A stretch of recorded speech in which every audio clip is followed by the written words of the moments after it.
Welcome to the Black Mass.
Tonight, we come to you in a lighter mood. Here is a story by John Anthony West, selected for you and directed by Bernard Mays. The adaptation was by Richard Rowland. Pat Franklin is heard as Marjorie and Bernard Mays as George. The story is one that could happen to anyone in front of their TV. We call it Atrophy.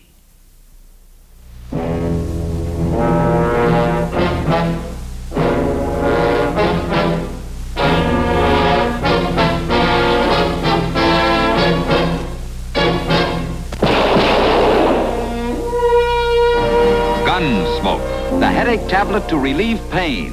So relax tension, calm nerves. This message can save you hours and hours of pain. Headache pain. Pain. Depression. Pain. Tension. Pain. What's the matter? Anxiety. Foot's gone to sleep, that's all. Fatigue. Pain. Pain. It tells of today's tablet. George, cut it out. You're making an image jump. I'm sorry, dear. I must have been sitting in the same position too long. More of this pain reliever than any leading headache tablet. George, dear, you don't have to make quite such a fuss about I it. can't help it. Depression. Have to wake it up. Tension. Anxiety. Fatigue. Everybody's foot falls asleep. But my foot's asleep right now. In minutes, headache pain is gone. So depression's gone. The least you can do if you must hop, dear, is to hop out in the hall. I'll be damned if I'll hop out in the hall just to wake up my foot. You are being childish again. Childish? What's childish? What's childish about waking my foot up? It's your attitude that's childish. Attitude? I'm trying to wake up my foot. If you'll just sit down, dear, and forget it, it'll pass. All right, I suppose it'll pass.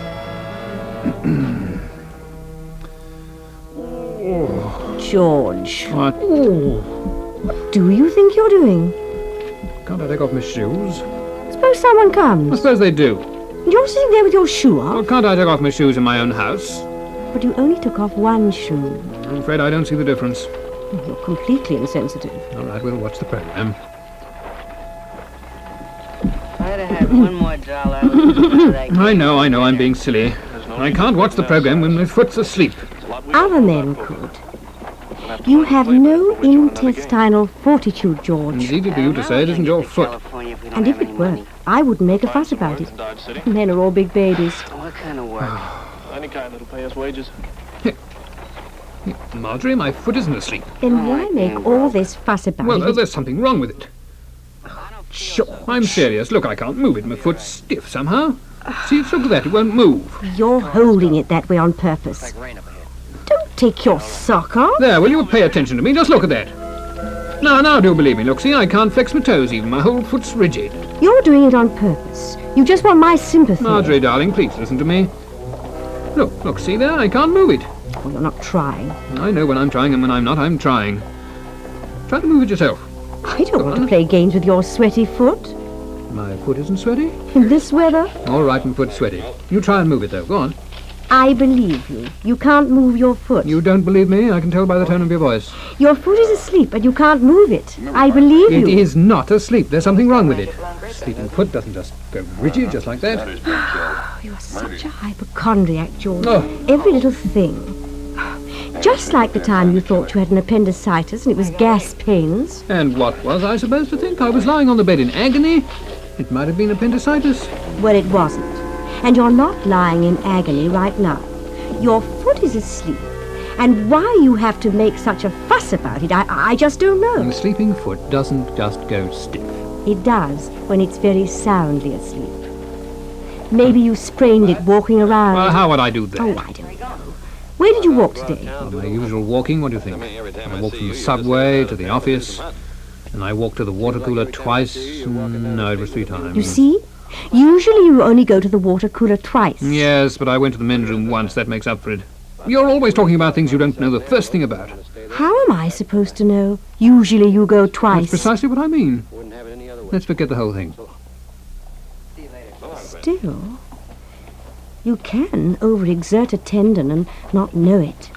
Remember Geraldine Roberts? Oh, she fell down the subway stairs and broke 3 ribs and didn't know a thing about it for a week. I didn't fall down the subway stairs. I didn't Glass for overexert a glass. tendon, and Geraldine Tang Roberts has was more stewed to the ears when vitamin she C. fell. So what? Your friend Walter is a complete lush. We weren't talking Not a about juice Walter. or a juice product. Tang is the instant Does it hurt? breakfast drink with natural No. orange flavor. You walk like a war hero, George. Only hurts when I laugh. I am not a war hero, and I don't want to walk like one. Don't be such a milquetoast, And now George. you save 8 You cents could have off been the a war regular hero. price How could of I have been a 14 war ounce hero? I was in size. Jersey training recruits the whole time. Save Yes. 12 cents on the 1 You're pound, training recruits, and a nervous private drops a hand grenade. In another second, you see that the whole regiment will be blown to smithereens, and you leap on top of it, Oh, and my God, all of which results in a stiffened foot, I suppose. Besides, I was training them to use a calculating machine. And if someone dropped a hand grenade near me, you can bet that... Oh. Marjorie, my other foot's gone stiff. I can't move it. you mustn't get this excited. Now come and sit down, and it will pass in a moment. Your other foot's gone to sleep, that's all. Oh, don't make such a fuss about every little Don't thing. make such a fuss. Great Christ, you think I was just anybody? Me, George, your husband. Suddenly I'm paralyzed and I can't walk, and you say that Of course you can walk. You were just walking. Do you call this hobble walking? Look, is this walking? There are millions of people who would give their right arm to walk that well. And what the hell do I care about them? It's me, George, who can't walk right now. I've got leprosy or something, and you just sit there. You don't have leprosy, George. If you had leprosy, your feet wouldn't stiffen. They'd fall off. Oh, my... Leprosy, 'twas all over leprosy. Da-dee-dee-dee. Shut up. Can't you see I'm frightened? I was just trying to cheer you up, dear. Now look at it this way. It can't be anything serious. If it were something serious, there'd have to be symptoms, right? Now, there's no serious disease without symptoms. I think you should just go off to bed now and put the whole thing out of your mind. Your feet will be back to normal tomorrow morning. Oh. You have no idea, dear, how foolish Do you think I care? Do I care about appearance at a time like this? You might at least try to behave like a gentleman. Oh, appearance is always appearances with you. All women are the same. Intrinsic value means nothing to you at all, as long as it looks nice. That's not true, George, and you know it. Nothing was ever more true. You'd eat horse manure if it came served with parsley. I would not. You would. I wouldn't. You would. Wouldn't. Would. Wouldn't. Would. Would. Wouldn't. God, we wouldn't, sit here wouldn't. talking as though nothing was wrong and my feet are paralyzed. What are we going to do? What are we going to do? The first thing, George, is to relax. You mustn't let yourself get so excited. If you were a professional tennis star or something, I could understand. But all you have to do Yes, is I to... suppose get to the office. As long as I bring home the bacon, it doesn't matter how I get there. President Roosevelt had to go around in a wheelchair, and that didn't stop him from becoming the You don't understand, President Roosevelt. You just don't understand. I understand, George. Believe me, I do. In a week, you'll get the hang of it. Really, you will. Besides, it'll be all better in the morning. You know it won't. You're just trying to cheer me up. No one's ever had this before. Nobody's feet ever stiffened. Not just like that. You always think you're better than everyone else. It happens to lots of people, dear. Oh, name one. I don't know any personally. That's just it. That's why I'm worried. If we just knew what it was. Oh, I suppose you're right. There's no point in getting excited. Better watch the program. Wouldn't it be wonderful to be as independent First thing as wrong he with is? you when you go running to the doctor. Do you want me to call the doctor at this hour? I didn't say that. Imply. Glass for glass. If it's no better in the Has morning, more we'll call him vitamin then. C. All right? Here, you know, I think it's a little... Not a juice or juice I product. just... Oh! Marjorie! Marjorie, my knee. It's my knee. I can't move my knee.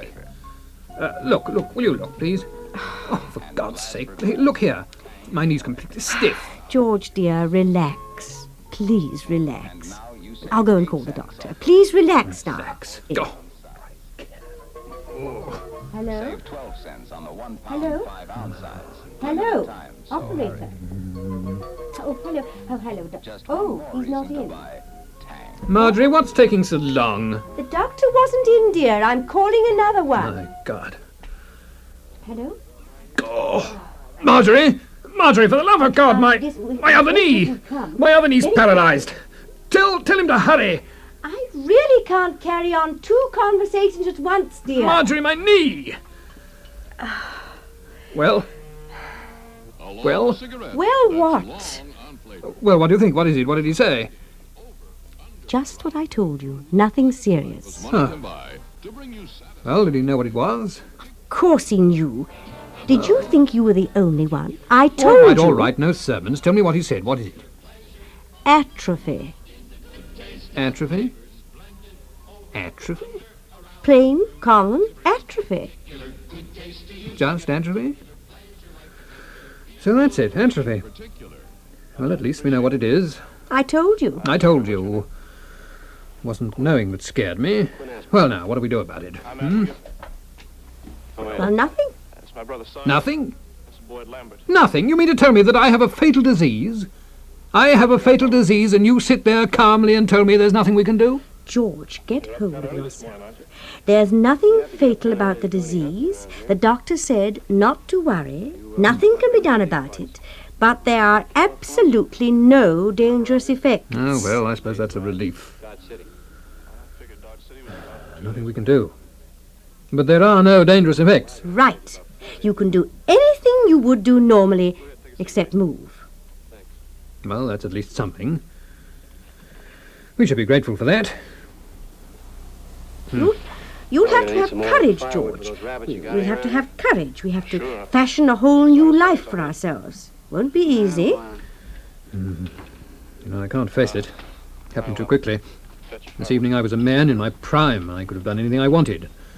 Now, Well, we can start from scratch, George, dear. We'll start a new life. I can't walk anymore. I can't go for a simple stroll. You never went for walks, dear. When did you ever take a walk? That isn't the question. It's that now I can't even if I wanted to, and I was planning on taking a walk, actually. When? Well, this Sunday I was going to walk round the block. You have to stop thinking this way, George. You can't give in to self-pity. Such a simple thing, a stroll round the block. Stop it, George. You know you wouldn't have gone. I was planning to.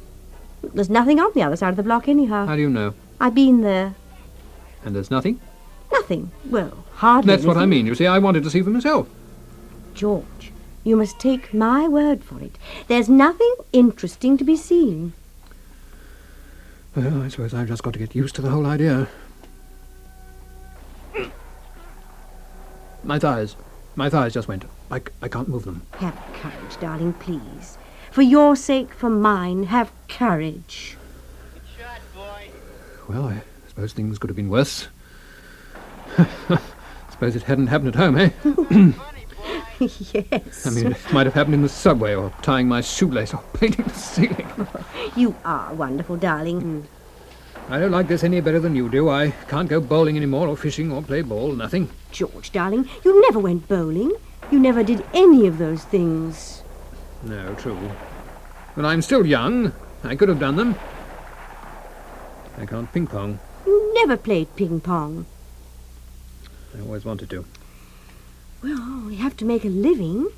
You can't go to work. What will we live on? We have to eat. No, I hadn't thought of that. I'll work, George. I don't care. We'll get along, don't you worry. I'll do anything. I'll take in washing, I'll scrub floors, I'll work in a millinery shop, don't you worry. I'll keep us going. Maybe we can get back that modelling job, eh? George. Now, let's see now. Will we need money? With our social security, company benefits, disability, all our policies. 10, 25, 31. I think I figure 40 a week. Yes. Well, the price we have to pay... Well, it's not so bad at all. In fact, we'll have more money. We can buy the things we've always wanted. My own needs will be less. Just let me have... Don't do that, dear. Don't do what? Reach for the peanuts. Who knows? Any minute now and you'll be reaching for peanuts the rest of your life. Oh, Marjorie. I'm serious. If you want something, dear, ask me for it. Is there anything you want? You can still move from the waist... My waist. The atrophy hit my waist. Won't it stop, George? Why won't it stop, George? Won't it stop? Why us? Why not someone else? That's selfish thinking, dear. It's this sitting around that's so awful. This awful sitting, watching it happen. It would be different if I went out to a cinema and came back and found you atrophied and this dying by inches. You know I'm not dying, and please don't get emotional. Oh, don't lift your arm. Don't do that. Tell me what you want and I'll do it for you. Well, it's only a small thing. Anything, George, no matter how small. Would you scratch my nose for me? A little higher. Thanks. Whole life ahead of you, and you'll never be able to scratch yourself. Oh, George. I'll have to be beside you always, to scratch for you. No, when the atrophy set in, there's no sensation at all. Actually, just a few moments. That's the worst part of all. A whole life to live, and you'll never know what it is to itch. Oh, my dear. You know what I'll miss? I'll miss making myself snacks for the late show. I'll make you marvellous snacks, George. No, it won't be quite the same thing. Don't quite understand. You see, when you go to bed early, I stay up for the late show and the late show, and in between the two I get a little hungry. House is completely quiet. Sometimes I hear buses down the avenue. Once in a while a fire engine, an ambulance. Looks like there isn't a bit of food in the place, and I go to the refrigerator and open it, and a whole world of midnight snacks lights up there before my eyes. Herring and sour cream, herring and wine sauce, odds and ends of cheddar, pimento olives, Rita spread, quarter of cantaloupe, half a thing of blue cheese. Go through everything, look around, pick out one, put it back. There are dishes and dishes with covers on them and little things that were left over we've forgotten about. One by one, take off the covers. There's meatball. What's that, dear? 2 slices of roast beef. Look at everything. Don't choose. No, don't choose. Go to the bread box. Half a loaf of rye, 3 or 4 kinds of crackers. Still an engine. Go to the pantry. Peanut butter. Peanut butter. All kinds of jam. Maybe during the day you bought some sardines. New brand, maybe. Have some tuna fish, salmon. No, still I don't choose. Go to the cabin with the sugar and the flour and the breakfast cereals. Cornflakes. You know there weren't any cornflakes yesterday? Cornflakes. Did I see peaches in the refrigerator? No. Yes, I don't remember. I run to the refrigerator, and if there are peaches, I'll have peaches, and cornflakes, and more peaches, and cream. No, George, there aren't any peaches, dear, but there are strawberries. Nice big ones. You can have cornflakes with strawberries instead. Oh, well, you must... I never knew it meant so much to you. I never dreamed. Oh, it was only something small. Small things are the most important. Really, darling, it doesn't matter. I can... The arm just went... Oh. You know those roses... George! Ah! Made it. Peanuts. Oh, you mustn't do that. You want to give me heart failure. George, You know what could happen. Just one more second. Yes, and- but I did make it, you know. There's nothing to worry about. Promise me you won't do that again. All right, I promise. But I had to reach for my last handful of peanuts, you know. You have more courage than most men, George. No one will ever tell me that my husband was a coward. Oh, don't be silly. It was Now, something. don't be modest, George. You know perfectly well that most men would have just sat there.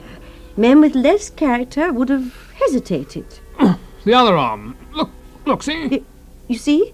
That split second was all. Oh, other men would have been less decisive. And in that time... But you, George, you defied fate. Oh, Oh, I go all weak inside when I think of it, George. I really do. George! what's it now, dear? Our lives, darling.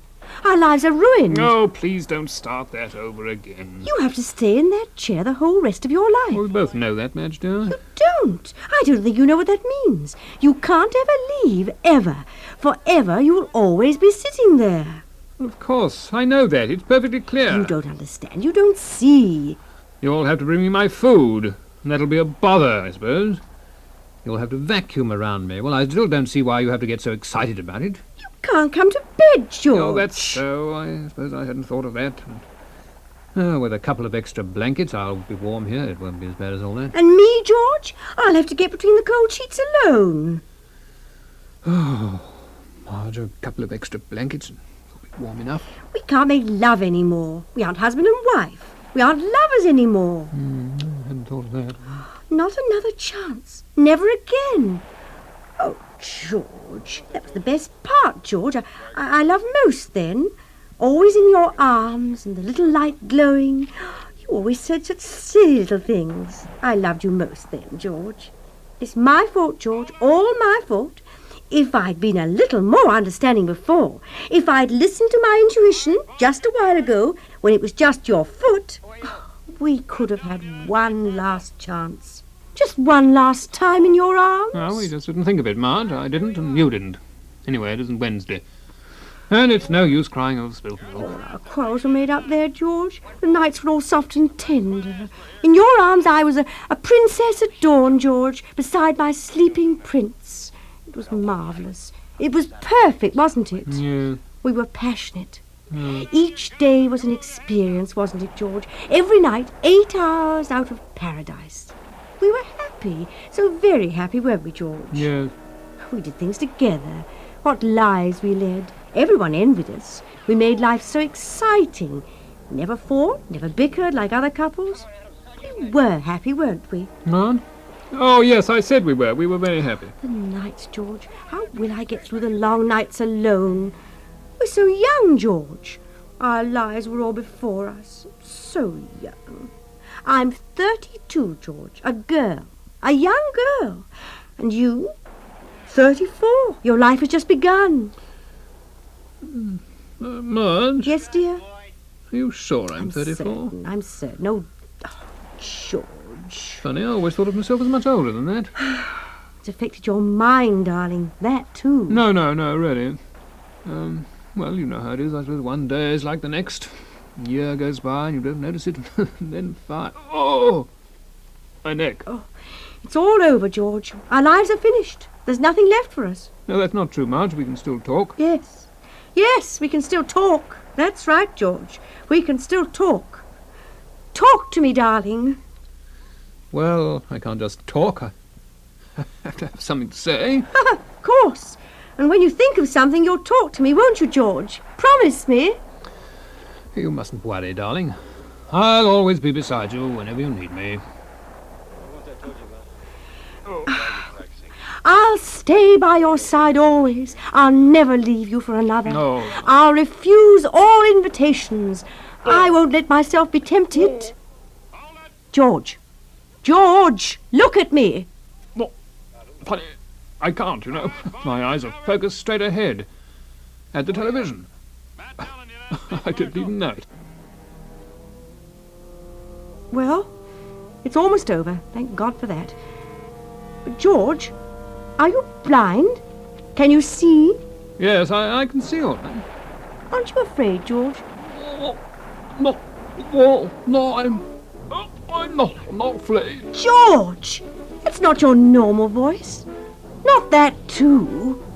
George! George, talk to me. I'm frightened. Say something. Some last thing. Don't leave me like this. Tell me what it's like. What do you feel? I've got to know, George. It's not so bad. Not bad. Not bad at all. Really, I quite like it.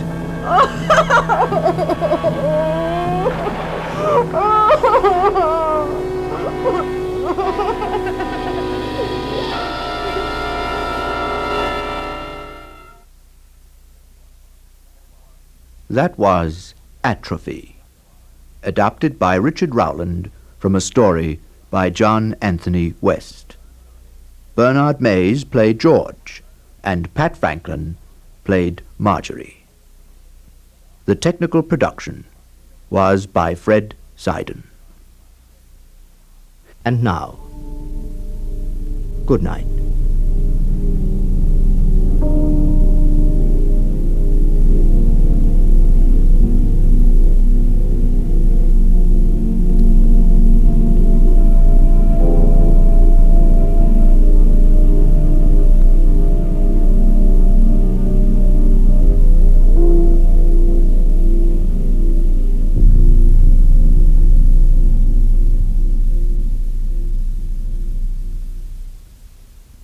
The musical introduction for The Black Mass was designed by Peter Winkler.